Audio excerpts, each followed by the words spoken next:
Everyone, thanks for stopping by. Today I'm just going to be playing with this little pine cone. This is one I did previously for the short, you might have seen. And it's a lot of fun. It's not as difficult as it seems, maybe when you look at it like this. I did offer you, I gave you a link to the little pine cone.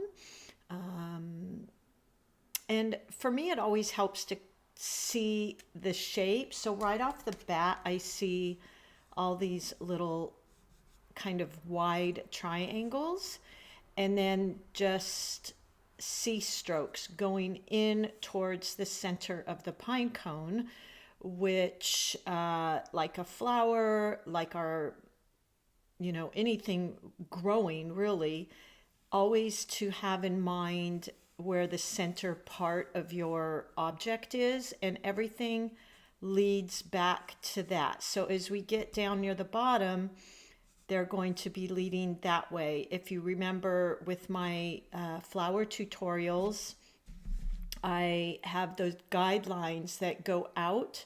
This would be the same type of thing. So I hope that's helpful for you. And we're going to go ahead and paint in my very favorite style, which is I love layers. And I just think that's really the gift and the beauty in watercolors, is using layers, because every time you put another layer on, you can still see the bottom layers coming through, and the layers all combine to make just some really beautiful hues and colors. So that's one of the things I really like. And we're also going to be playing not only with layers, but those layers are going to be built up using different values. So a light value, a mid value, and then the darkest value. I didn't use I did for the short, as you know, I love my Artisto pads. This is my fall book. And forever I will come back and I will just grab this little ring binder. I will look, and all my fall inspiration and notes and things are in here. That's why I love these little pads. They're a great student pad. The texture, they take a lot of water, and they're fairly reasonable. I'm not affiliated with them. I just like them, and I think they're a great option to arches. If you can afford to use arches, by all means use them. They are a great paper.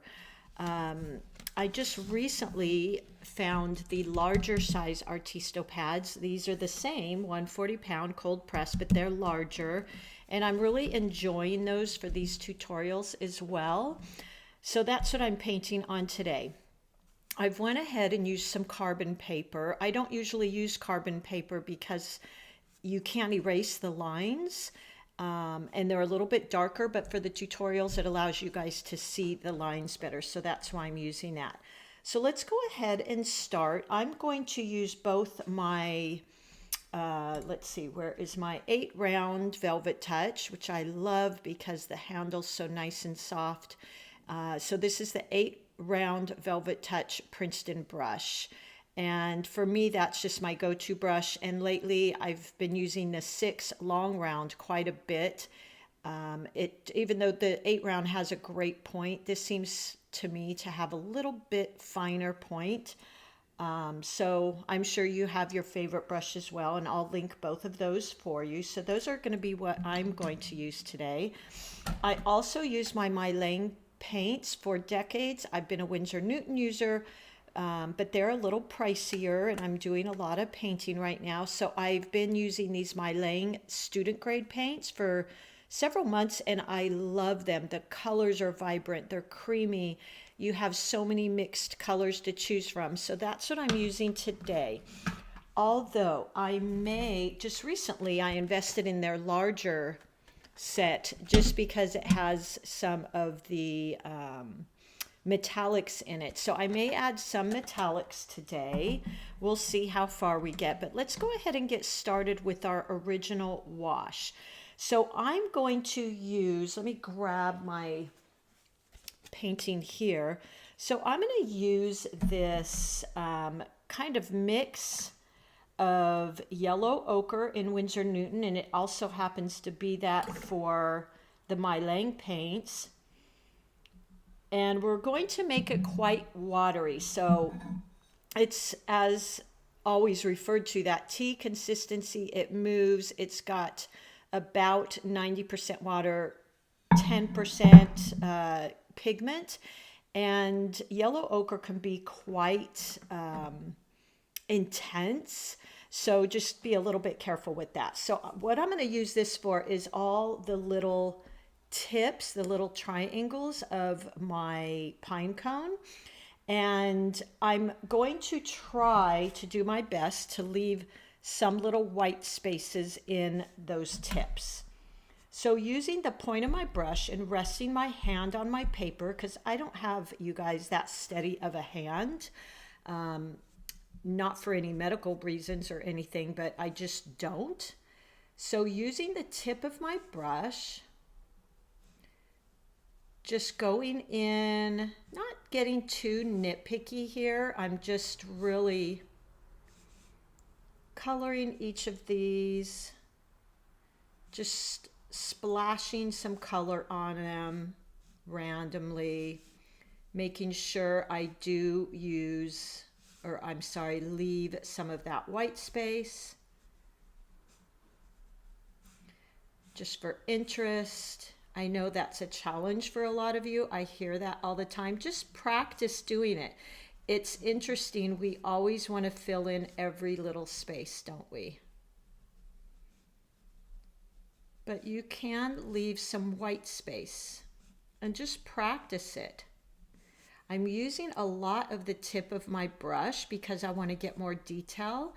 And when I want to use the tip of my brush, I hold my brush more vertical so I can activate the tip, because the more slant you are, you're going to activate a wider brush stroke because you're using the belly of the brush versus the tip, or the toe as they call it. So I'm about done here. As you can see, I didn't get real picky.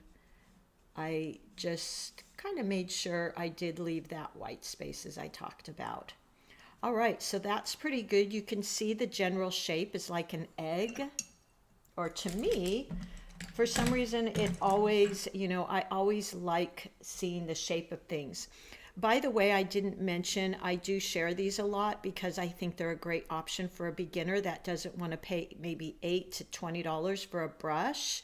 Maybe you're not sure yet if you're even going to like watercolors. So this Degado set, you get a number of them. They're all round, so you get a choice and you can decide what size you like. And they're very reasonable. I think they're under $15 and you get a whole set. And I've been very, very pleased with how well they hold the tip. And they're very springy, which I like that. That's just a preference thing. Neptune brushes in Princeton can tend to be a lot softer, hold more water. I like the springiness of the Velvet Touch and the Degados. That's just what works for me. But those Degados are a great choice for you if you don't, you're not ready to invest on this Velvet Touch. Okay, so let's go in now with our second shading. All right. So we want to paint the maybe mid values underneath. So I'm going to use, I think I'm going to use, in MeiLang, it's called Van Dyke Brown. And in your Winsor Newtons, they could be called Burnt Sienna. Actually, Burnt Sienna is a little bit dark. Burnt Umber, something like that. And I'm just going to go in now because I'm painting a little bit larger brush stroke, a larger area. I am going to slant my brush just a tiny bit, and I will use a little bit of the side of my brush. To get into the corner, I'm going to use the tip. Point, and then I'm just going to go down. And again, I'm not being real picky here. I'm using quite a watered down version still. And I'm just going to start making all my brush strokes leading into the center of my pine cone.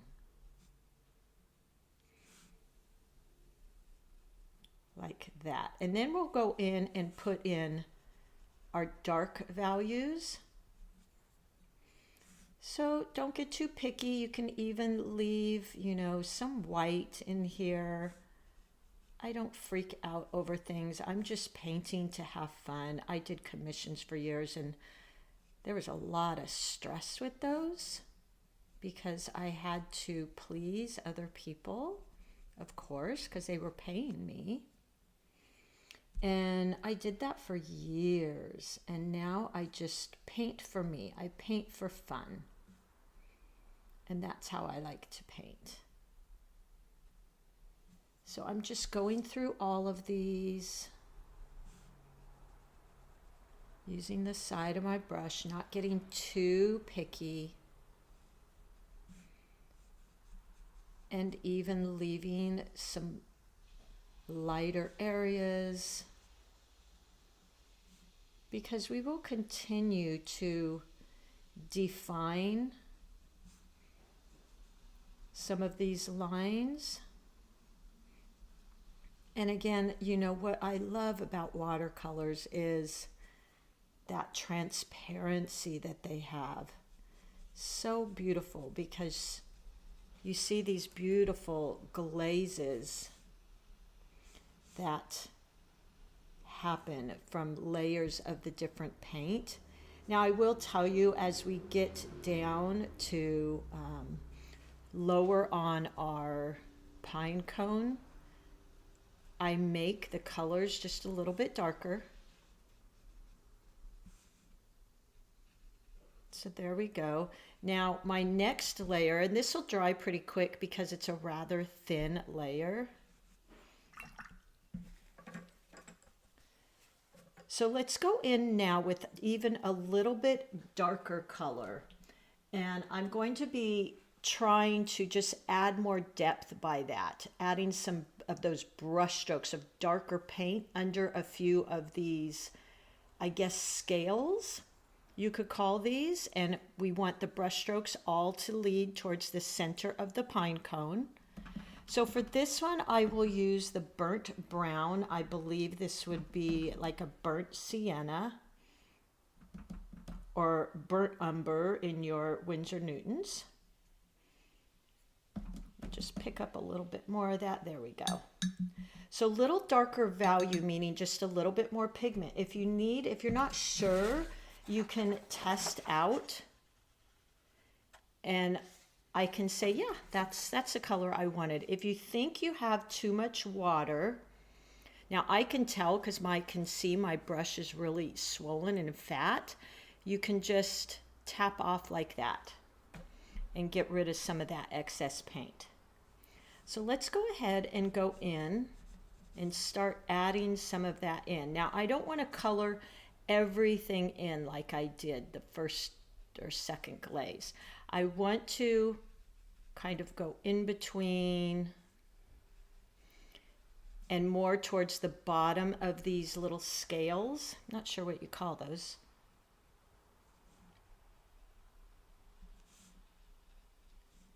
Because as my pine cone comes out, it definitely gets lighter. So I'm using darker and darker colors as I go towards the bottom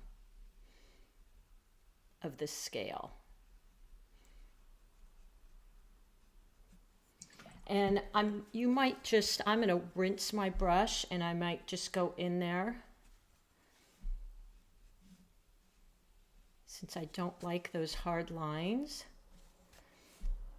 And I'm just going up against those to soften those lines so they're not quite as harsh. That's just me.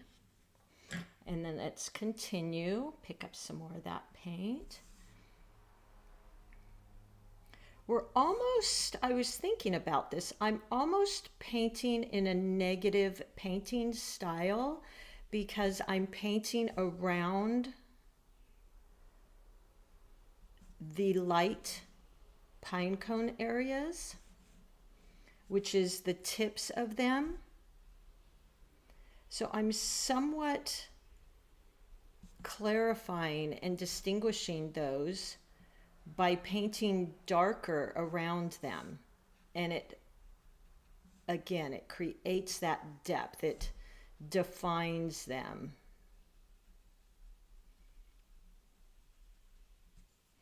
So go in, just keep picking up some of that lovely brown. And down here, this is definitely negative painting. I'm painting around my little pine cone tips. And also, watercolors will lighten when they dry. So keeping that in mind, if it seems like, wow, that's way too dark, they will lighten up. I'm also being aware of keeping these white spaces in there because I just don't want it to be all a solid painting. Tapping off my brush and going back in and softening those edges.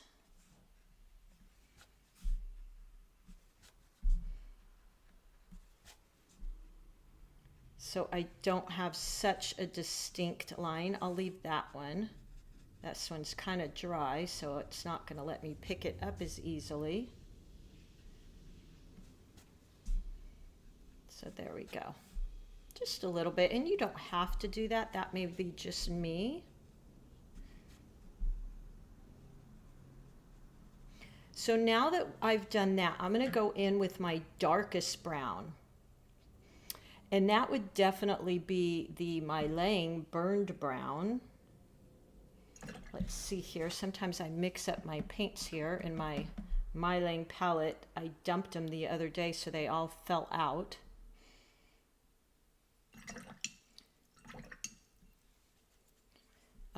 So I think it's going to be this one. Yeah. I might even add maybe a little Prussian blue in there. I think could be really pretty. So let me take some of my brown and mix it with my Prussian blue. I think that could be really, really pretty because blue has an element of green to it since it's a secondary color made from blue and green. I'm sorry, blue and yellow makes the green. So I think a little bit of green in here or a little bit of Prussian blue with my brown would be really pretty. Now, when I'm using this last color, I'm going around, again, that negative painting, and I'm keeping in mind to use this more on the bottom here.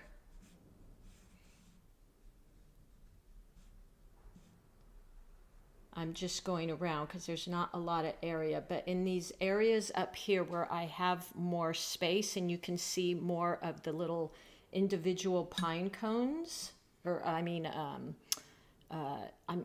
not sure what they call those. I think they're called scales.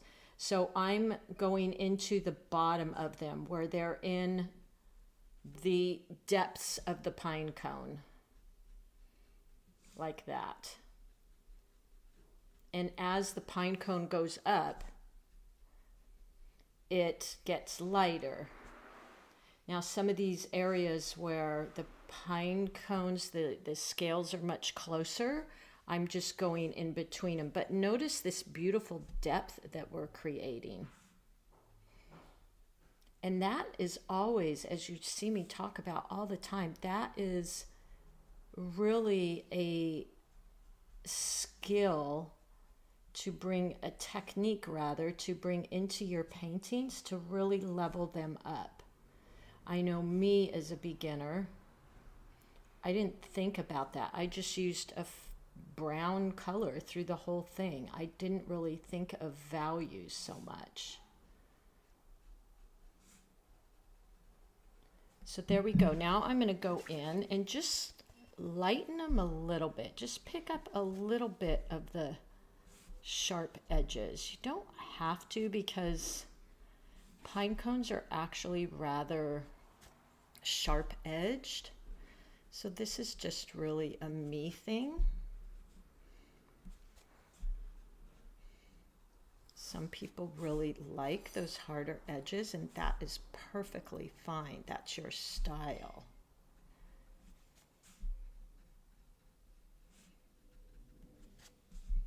And there you go.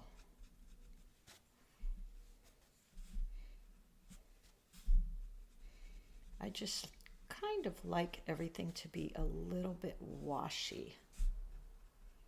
But look at that beautiful depth we're creating. It really pulls your eye into the center of the pine cone, I think.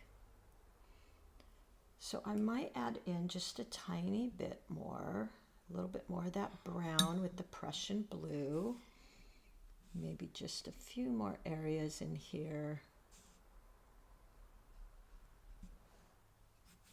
Don't want to get too dark.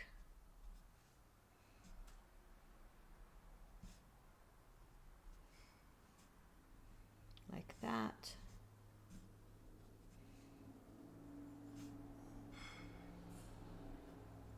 There we go.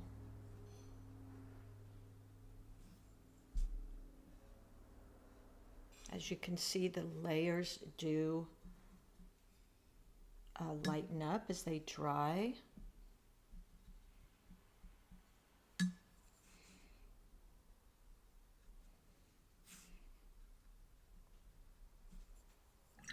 There you go. Maybe just a tiny bit more right here. So I love that. Now I think what I'll do actually on this one, well, let's draw some of our fun little, I didn't do it on this one, but I'm going to let that dry a little bit and then go in with maybe some little fun pine coney type fronds. So I'm going to grab my 6 brush now because I want a thinner line. Oops, got a little drop. Loading my brush on the side, which I know can be hard, yes, because if your paints are small, it's hard not to put the tip in, but I will try and run along the sides because I always want to protect that beautiful tip. Okay, so I like that. Let's just draw a couple of these fun little sprigs coming out. Let's see. So my composition is, this is the focal point. Now I'm going to kind of come out in a radius like this. So let's start here. Very, very light touch. And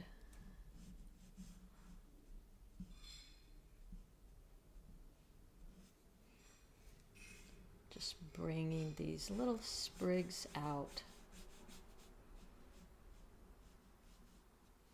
like that.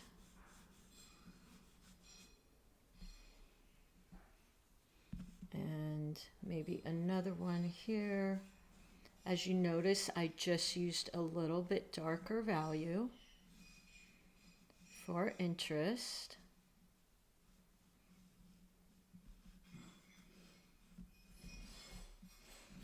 Which means just a little bit more pigment than paint.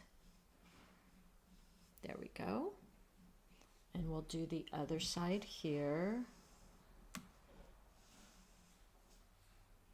And I'm using such a light touch with my brush. And this is where it really will help you to practice those brush strokes that I share with you, so that you know exactly how much pressure you need to put on your brush in order to get that thin brush stroke.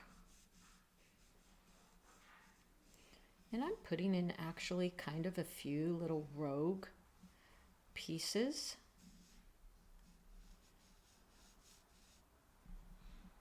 Meaning just I'm kind of getting fun and crazy with them.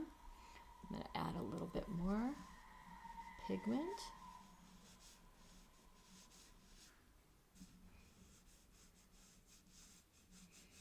So I'm not making these all perfect. There we go. I also don't want to get too busy. And then maybe we'll have one come out of the top here. So my composition is kind of like this. So I don't want to get too crazy. I want to stay within that shape, like that. And then how about if we add in a few berries? I've been dying to try this Daniel Smith color that one of you wonderful beginners showed me, and it's called Red Fuchsite Genuine. How about that? So let's just grab a little bit of that. And I'm going to put it on my palette. It looks like a warm tone, which we're using warms here. So let's just put that on my palette here and see what we got. Yeah, it's almost like a brick red, and it has some sparkles in it, which I really love. So let's just create a few little berries here and there.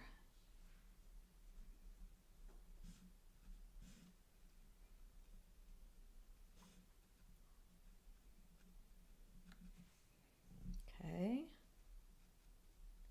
Now I really would like to change the value, so I'm going to make a little bit lighter value, meaning more water.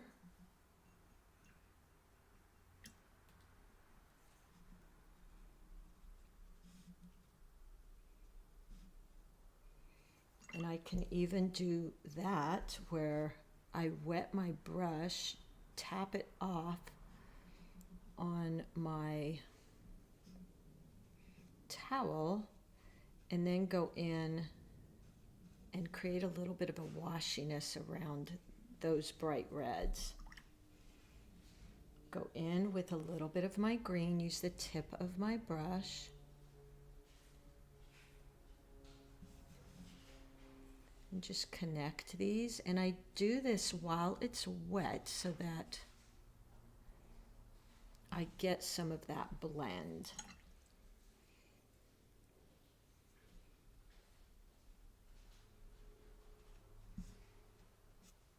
Just adding these in here and there, kind of drawing my eye around my painting. Now picking up some of that green for the little stem.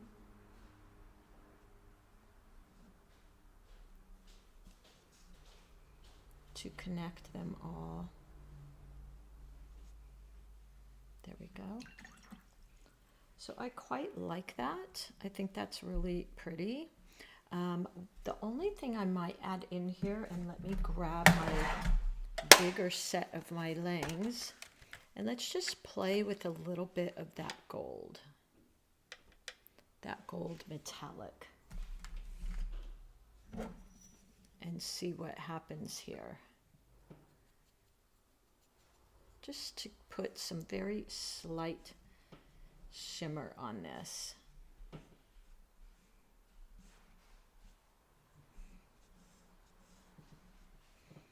Trying to be very subtle with this, but I think at the same time that's really pretty.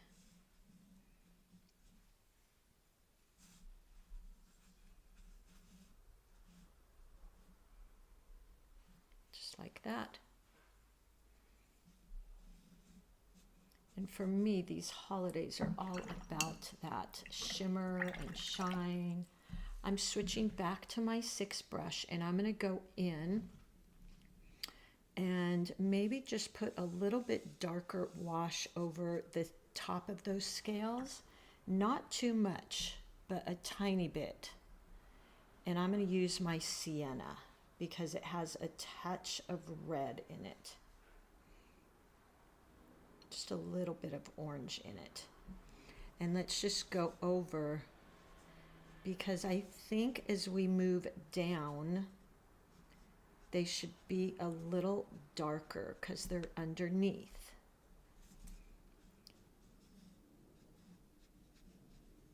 There we go. I'm just doing little swishes, nothing real crazy. And that gives me this feeling of moving down, and those bottom scales are kind of tucking in. And I think I'm pretty good with that. I think I may stop right here. Let's just maybe the little stemmy thing here, and maybe go in there just underneath with a little bit darker. Just to look like a little bit of shadow, something like that. There we go. So I think I should stop here. I don't want to overwork this. I want it to stay somewhat fresh. But there you go. I hope you guys enjoyed that. Grab my, in my community page, I gave you a link for a download for the drawing for this little pine cone. And then these you can just kind of add in yourself. You might, I'll link this berry color. I want to do this before I go. I want to try a little bit different berry color.